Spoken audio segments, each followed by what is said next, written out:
मतदार यादीतनं वगळले गेलेले संजय सुर्वे यांनी लोकशाही मराठीशी एक्सक्लुझिव्ह संवाद साधलाय। माझ्या मयत आईचं देखील मतदार यादीत नाव आहे असा आरोप त्यांनी केलेला आहे। संजय सुर्वे यांनी स्थानिक पक्षातल्या लोकांवर आरोप केले।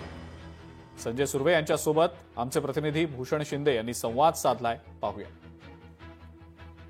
हाताशी धरून काही लोकांना हे सर्व प्रकार केलेले आहेत असं त्यांचं म्हणणं आहे। काय सांगाल, तुमचं नाव सांगा आणि कुठून आलात तुम्ही?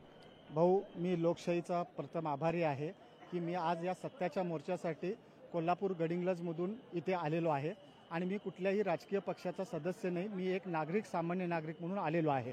आणि तो आलेलो आहे कशासाठी की आज स्थानिक स्वराज्य संस्थेच्या निवडणुका आहेत ज्याच्यामध्ये मतदार यादी घोषित झालेली आहे आणि 1 तारखेला आता नवीन यादी होणार आहे।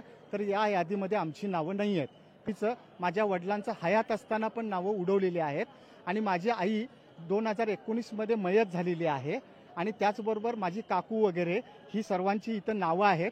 तर ही जस्ट मला वाटत होती ती नावं मी इथं शोधलेली आहेत। हा यादी भाग क्रमांक विधानसभेचा 313 आहे। तर त्याच्यातली मला जी दिसत आहेत ती साधारणतः 15-16 नावं फक्त इथं मी दाखवतोय की ज्याच्यामध्ये माझ्या आईचं, काकूचं, माझ्या शेजाऱ्यांचं नाव आहे। मग ही मृत्यू यादी ही आम्ही नोंद नसताना पण आम्ही सुज्ञ नागरिक म्हणून आम्ही नोंद केली पाहिजेत, बरोबर आहे। मग आम्ही नोंद केली नसताना पण ही नावं आहेतच तिथं आणि आम्ही हयात असताना मग आमची नावं का उडवली? आदित्य देसाईसह स्वप्नील जाधव, लोकशाही मराठी, मुंबई।